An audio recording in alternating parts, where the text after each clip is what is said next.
Assalamualaikum warahmatullahi wabarakatuh. Perkenalkan, nama saya Giani Sabila dengan NIM B1A1222003. Jadi pada kesempatan kali ini saya akan membahas terkait alat-alat bukti serta salah satu jenis dari alat bukti itu, yang mana pada pasal 100 sampai 106 Undang-Undang Peradilan Tata Usaha Negara itu pada pasal 100 dikatakan bahwa alat bukti itu terdiri dari yang pertama itu ada surat atau tulisan, keterangan ahli, keterangan saksi, pengakuan para pihak, serta pengetahuan hakim. Dan yang kedua itu ada keadaan yang telah diketahui oleh umum dan tidak perlu dibuktikan. Pada pasal 101 itu menjelaskan tentang salah satu dari alat bukti, yaitu surat atau tulisan, yang mana surat atau tulisan sebagai alat bukti itu terdiri atas 3 jenis, yaitu yang pertama, akta autentik, yang merupakan surat yang dibuat oleh atau di hadapan seorang pejabat umum yang menurut perundang-undangan berwenang membuat surat itu dengan maksud untuk dipergunakan sebagai alat bukti tentang peristiwa atau peristiwa hukum yang tercantum di dalamnya. Yang kedua, itu ada akta di bawah tangan, yaitu surat yang dibuat dan ditandatangani oleh pihak-pihak yang bersangkutan dengan maksud untuk dipergunakan sebagai alat bukti tentang peristiwa atau peristiwa hukum yang tercantum di dalamnya. Dan yang terakhir, ada surat lainnya, bukan akta namun alat bukti bebas. Hakim tidak diharuskan menerima dan mempercayainya. Menurut Sudikno Mertokusumo, surat atau tulisan itu adalah segala sesuatu yang memuat tanda-tanda bacaan yang dimaksudkan untuk mencurahkan isi hati atau untuk menyampaikan buah pikiran seseorang dan dipergunakan sebagai pembuktian. Baiklah, yang itu yang dapat saya sampaikan. Selanjutnya akan dijelaskan oleh teman saya. Terima kasih. Assalamualaikum warahmatullahi wabarakatuh. Saya Vidya Mona Aura Puspita dengan NIM B1A1222010 akan melanjutkan materi tentang penjelasan keterangan ahli dan keterangan saksi. Keterangan ahli merupakan keterangan pihak ketiga yang objektif dan bertujuan untuk membantu hakim dalam pemeriksaan guna menambah pengetahuan hakim sendiri.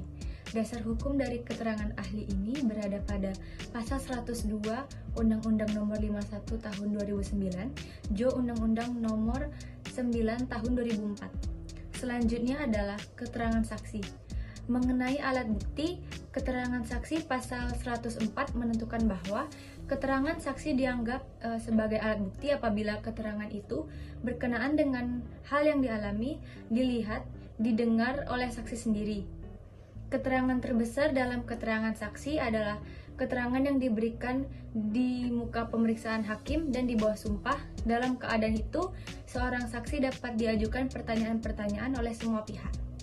Dasar hukum keterangan saksi terdapat pada pasal 104 Undang-Undang Nomor 51 Tahun 2009, Jo Undang-Undang Nomor 9 Tahun 2004. Penjelasan selanjutnya akan dilanjutkan oleh teman saya. Terima kasih. Assalamualaikum warahmatullahi wabarakatuh. Perkenalkan, nama saya Dira Juliadia Putri, NIM B1A1222023. Baiklah, saya di sini akan menjelaskan tentang pengakuan para pihak yang bersengketa.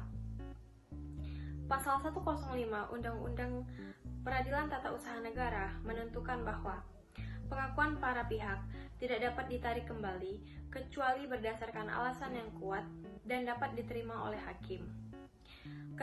Keterangan yang diberikan para pihak itu umumnya dapat merupakan garis penuntutan untuk mencari kejelasan lebih lanjut mengenai fakta-fakta tertentu.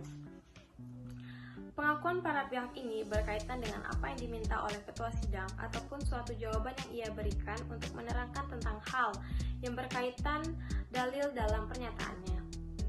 Dari pihak penggugat berupa pernyataan yang berkaitan dengan surat gugatannya, sedangkan dari pihak tergugat merupakan pengakuan yang ia berikan dengan apa yang digugatkannya terhadapnya. Pengakuan para pihak ini tertuang dalam replik yang diajukan oleh penggugat pada dalil-dalil gugatannya dan duplik yang merupakan dalil jawaban atau bantuan dari pihak tergugat. Undang-undang tidak mengatur secara terperinci mengenai hak dan kewajiban para pihak. Karena menurut asasnya, jalannya acara dalam praktek itu diserahkan sepenuhnya kepada kearifan majelis hakim yang memimpin jalannya persidangan.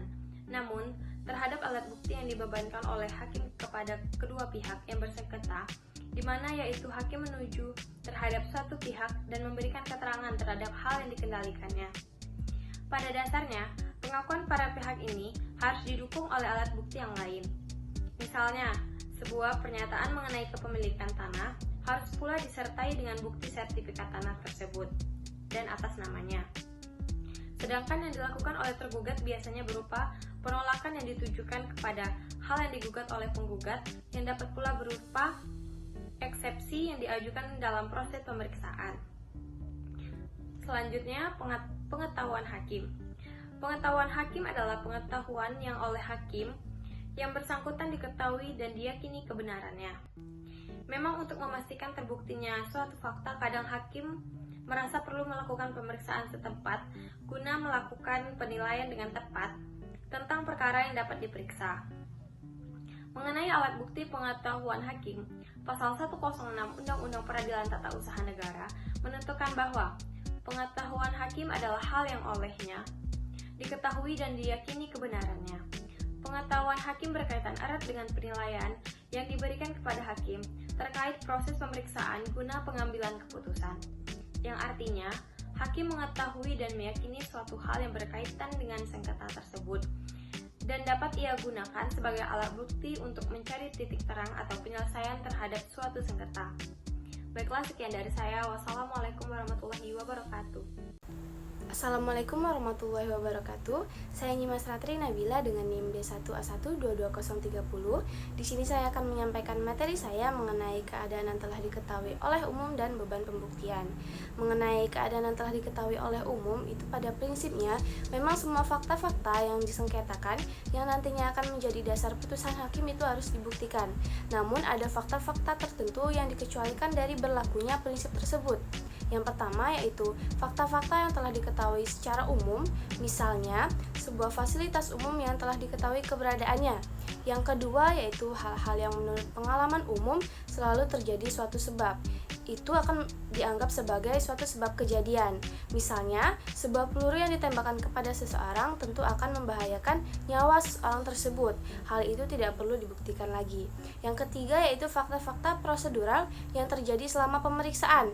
Hakim tidak memerlukan pembuktian dalam proses tersebut.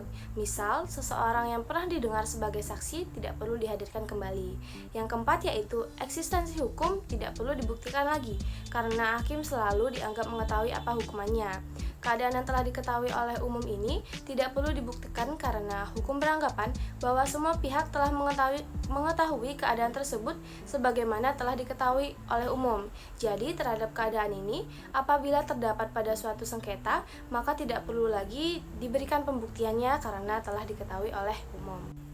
Mengenai beban pembuktian ini terdapat dalam Undang-Undang Nomor 51 Tahun 2009, junto Undang-Undang Nomor 9 Tahun 2004. Pada pasal 107 Undang-Undang Peradilan Tata Usaha Negara menentukan bahwa hakim menentukan apa yang harus dibuktikan, beban pembuktian beserta penilaian pembuktian, dan untuk sahnya pembuktian diperlukan sekurang-kurangnya 2 alat bukti berdasarkan keyakinan hakim. Beban pembuktian sendiri adalah kewajiban yang dibebankan kepada suatu pihak untuk membuktikan suatu fakta di muka hakim yang sedang memeriksa perkara itu. Siapa yang dibebani untuk membuktikan sesuatu itu tetap bebas untuk melakukan pembuktian itu. Kekuasaan hakim peradilan tata usaha negara dalam menentukan beban pembuktian ini sangat besar. Maka, hakim dituntut agar menggunakan kekuasaannya harus bersikap arif dan bijaksana dan tetap berpegang pada prinsip keadilan, sehingga tidak ada pihak-pihak yang dirugikan. Baiklah, sekian penyampaian materi dari kelompok kami. Maaf bila ada salah-salah kata. Terima kasih. Wassalamualaikum warahmatullahi wabarakatuh.